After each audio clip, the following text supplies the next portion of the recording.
do you want to go to Nigeria with me?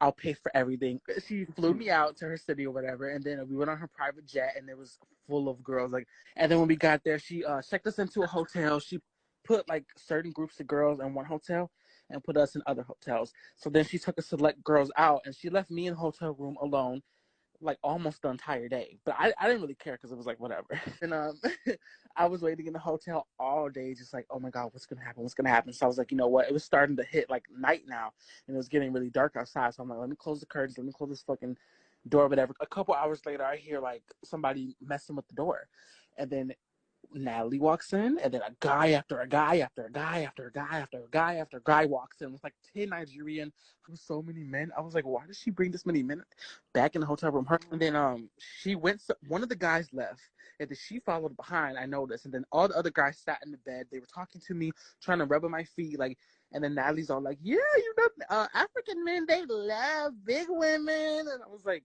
okay. But when we got off the jet, actually, guys, the private jet, and we went into the hotel, the bathroom in the lobby, I forgot to mention this. She did tell me, because I am transgender, just in case you guys didn't know.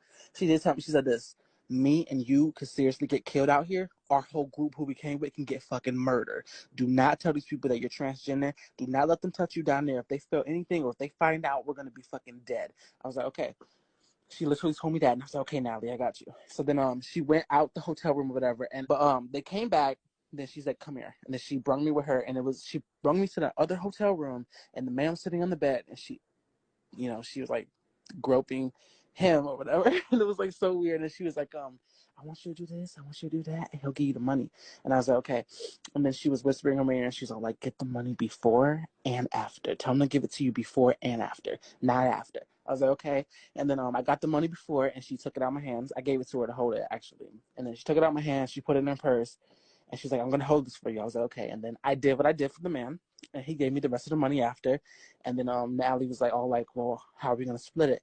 And I was like, what do you mean split it? And she's like, you know what? We'll just talk about it tomorrow. So I put the other half in my purse, and she had one half in her purse. So tomorrow comes. All the men already left the hotel by that night. So tomorrow comes, the men come right back to the hotel. Natalie got up, opened the door, talking about some, hey, it's time to party. Early in the morning, I'm rubbing my eyes like, what the fuck? And the other girl who's in the room too was like, hey, I'm like, are you serious? Like, it's too early for this. And then, they all came in, and then it was just this big orgy, and I was so uncomfortable. I actually went to the bathroom when everybody was doing their thing or whatever. But when I came back out, Natalie was like pissed. Like, she gave me that evil eye. If you know Natalie, she's so what you want to hear, so you can, yeah. So she could tell you what you want to hear, so you can do what she wants